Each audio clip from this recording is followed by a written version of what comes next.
students. So welcome back to our class. So today we will discuss about a very important chapter in class 12, that is biology, that is molecular inheritance, molecular basis of inheritance. And so let us start with our class. So students, when we are talking about genetic material, first of all, or inheritance, first of all we have to think of the genetic material, because inheritance is nothing without genetic material. Now what does our genetic material composed of? We know that our genetic material composed of nucleic acids, and these nucleic acids are nothing but these are the polymers of the nucleotides. So nucleic acids are nothing but the polymers of the nucleotides. Now we have two types of nucleic acid, that is DNA and RNA, that is deoxyribonucleic acid and ribonucleic acid. Deoxyribonucleic acid or DNA and ribonucleic acid or RNA. And now these nucleic acids are the polymers of nucleotides. So first of all we have to know about nucleotides. So what does nucleotide, the term nucleotide implies? So term nucleotide is a combination of sugar, nitrogen base and the phosphoric acid. So sugar, nitrogen base and phosphoric acid. First of all, we will discuss each and every part individually. First of all, let us discuss about the sugar. Now we know this is a sugar is a pentose sugar. That means it consists of 5 carbon. This is a pentose sugar consisting of 5 carbon. You can see here, this is the carbon number 1, carbon number 2, carbon number 3, carbon number 4, carbon number 5. And there is the central oxygen. Now carbon number 1, it's this carbon number 1, the more or less the structure for both deoxyribose sugar and ribose sugar is similar. Clear? The carbon number 1 with hydrogen and hydroxyl group, carbon number 3 with hydrogen and hydroxyl group, carbon number 4 with hydrogen and CH2OH group, and fifth carbon is the carbon present in the CH2OH group, but the change occurred in the second carbon. We see that second carbon, it consists of, it have hydrogen or hydroxyl group. So it has one hydrogen and other hydrogen or hydroxyl group. If it is a deoxyribose sugar, then it will be hydrogen as the functional group. But if it is a ribose sugar, it will have hydroxyl group as the functional group. So the basic structure of both deoxyribose and ribose sugar is the same, having 5 carbons, 1 central oxygen, and this but the difference is that the 5 carbons are having the similar functional groups and all, and but the difference is that the second carbon having a different functional group input. If it is deoxyribose sugar, the functional group is hydrogen only. Clear? But if it is ribose sugar, it has a functional group of hydroxyl. Clear? So this is about the pentose sugar. Carbon 1 hydrogen and hydroxyl, carbon 2 hydrogen another, and hydrogen in deoxyribose and hydroxyl in deoxyribose, and carbon number 3 with hydrogen and hydroxyl group as a functional group, carbon number 4 with hydrogen and CH2OH, and fifth carbon is the carbon of the CH2OH. Next is another important thing, that nitrogen bases. You can see here, these are the structures of nitrogen bases, and you can easily differentiate. Clear? One type of nitrogen base is having the dicyclic structure, and other type of nitrogen base is having monocyclic structure. Clear? So one type of nitrogen base is having dicyclic structure, other type of nitrogen base is having monocyclic structure. The structure with dicyclic is called purines, and those having monocyclic structure are called pyrimidines. So you can see dicyclic structure are purines and monocyclic structures are pyrimidine. Another difference is there. In dicyclic structure, we find that carbon number 1, carbon number 3, carbon number 7 and carbon number 9 is having nitrogen. Clear? So nitrogen is present in first, third, fourth and seventh and ninth position. First, third, seventh and ninth position. But in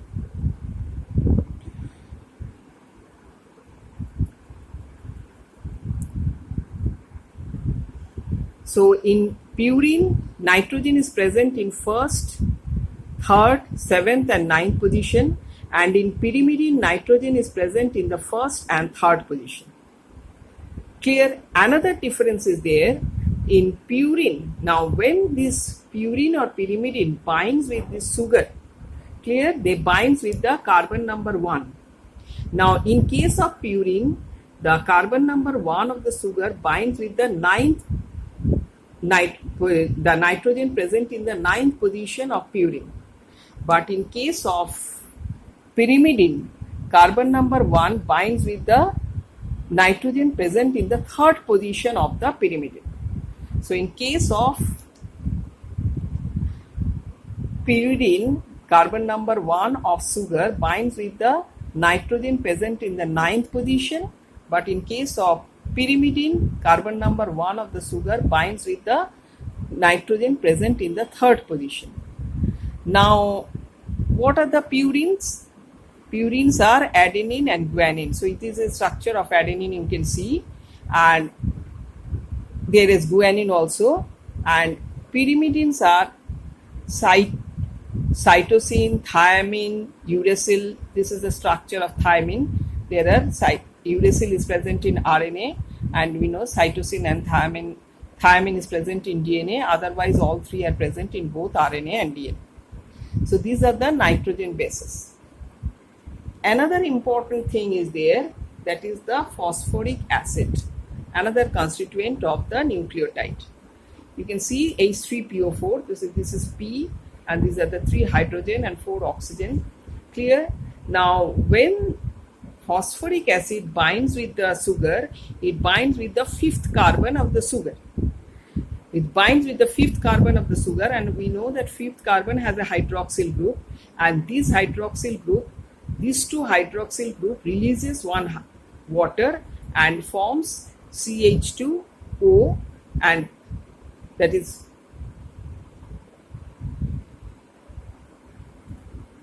clear with P, and so this forms the phosphodiester bond. So here the bonding between the first carbon and the nitrogen bases are the glycosidic bonds, and with the phosphoric acid and the 5th carbon of sugar is the phosphodiester bond.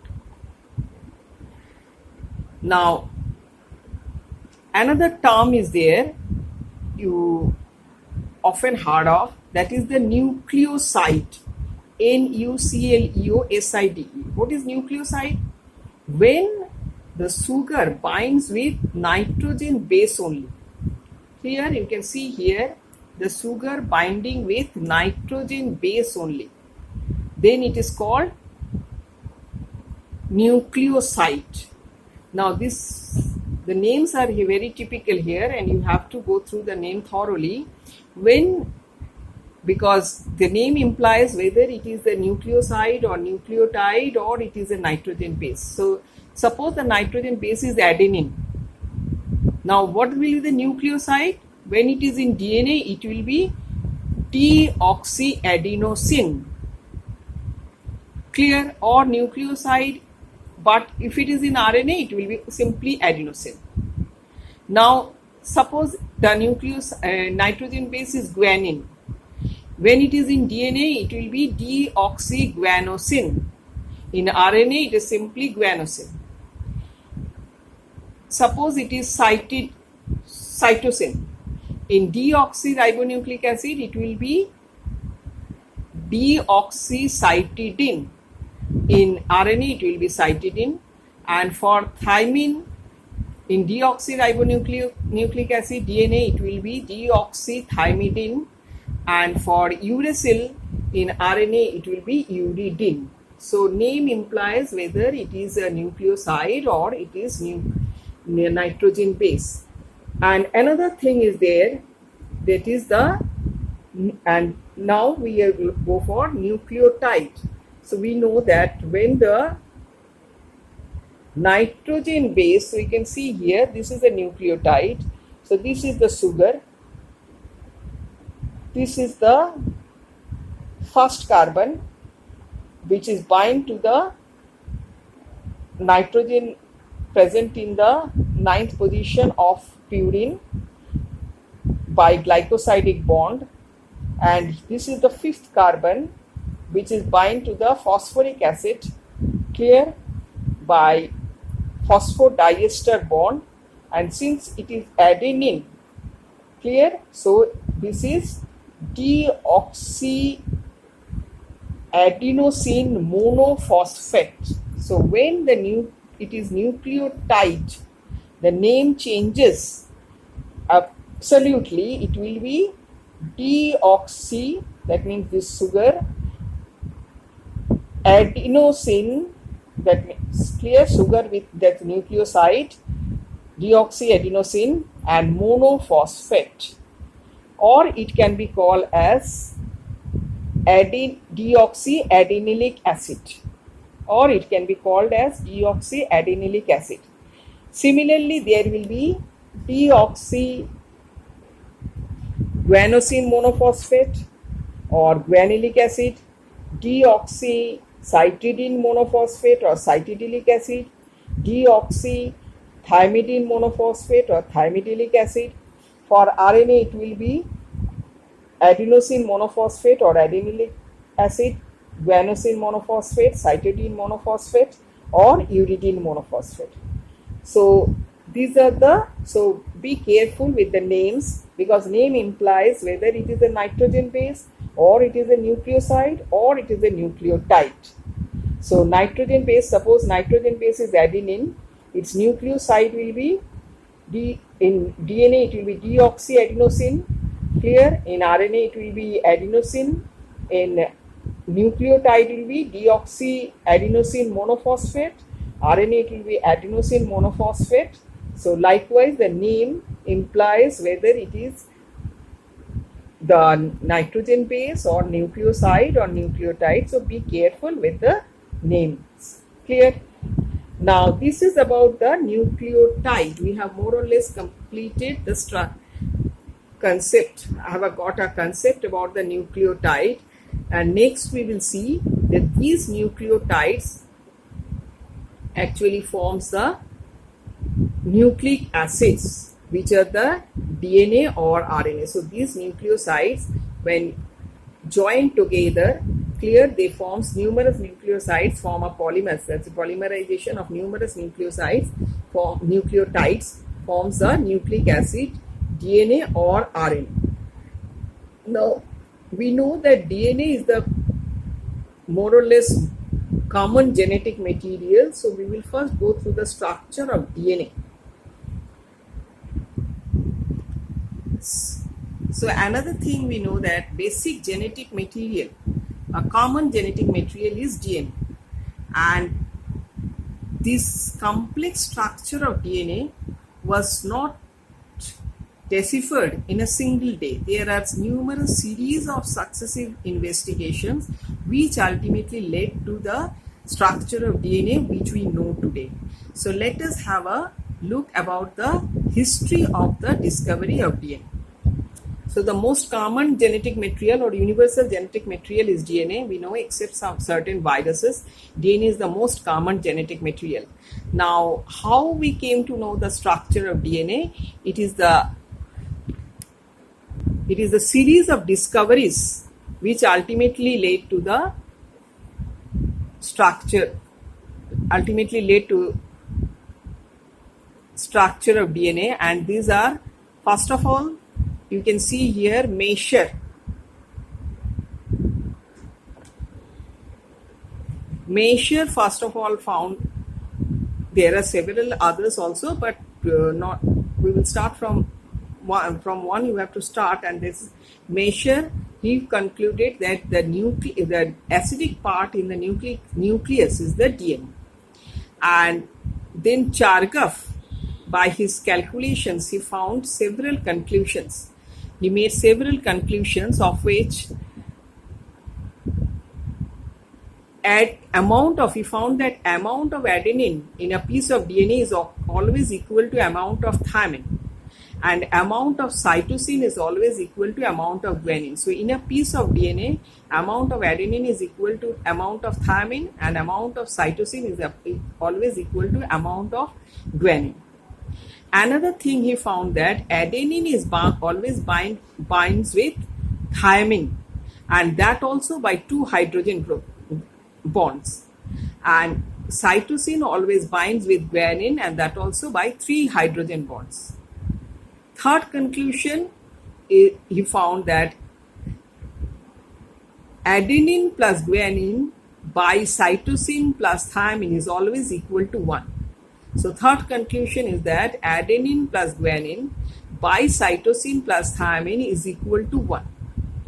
And another conclusion, he found that adenine plus thymine by cytosine plus guanine, that is the base pair ratio, is very specific for a particular species. It is always remain same for a particular species, irrespective of their age, sex, or whatever it is. Next, Wilkins and Franklin, by their X-ray diffraction data, found that DNA is a double helix structure. So Wilkins and Franklin, by their X-ray diffraction data, found that DNA is a double helix structure. And finally came Watson and Crick. We know that they got the Nobel Prize by elucidating, by finding the double helix model of DNA structure. And so they proposed the double helix model of DNA, which is the most accepted model for the DNA, and so we will do that on the next class. So let us have a very quick recap. So DNA, or genetic material, is nucleic acid, which is a polymer of nucleotide.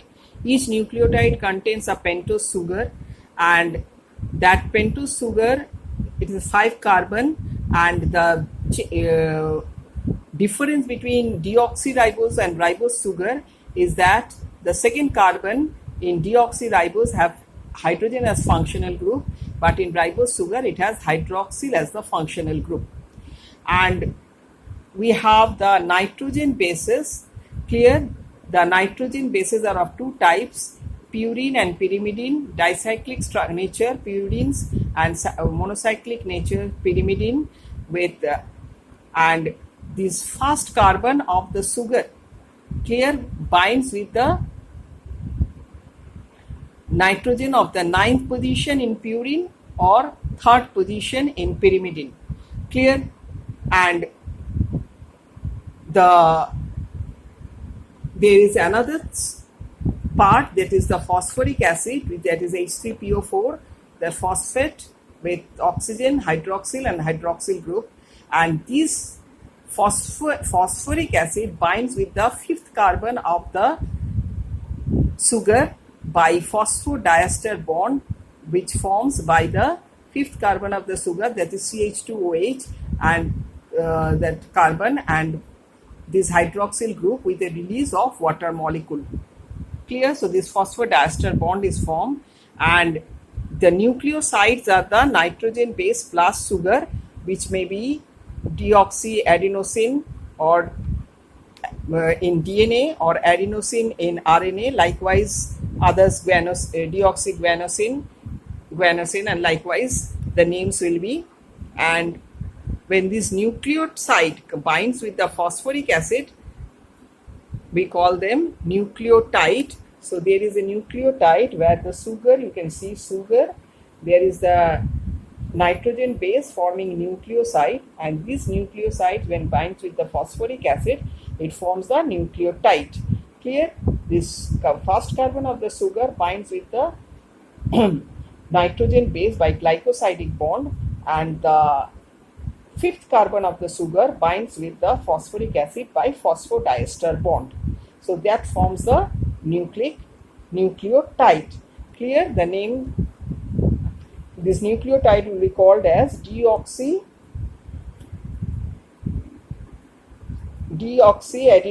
monophosphate or deoxyguanosine monophosphate, or if it is the ribose nucleotide of RNA, it will be called as adenosine monophosphate or guanosine monophosphate, and likewise.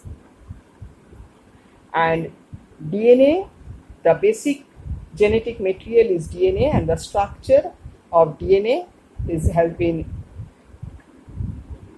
elucidated by successive investigations, and finally Watson and Crick proposed the double helix model of DNA, which is the most common and accepted one.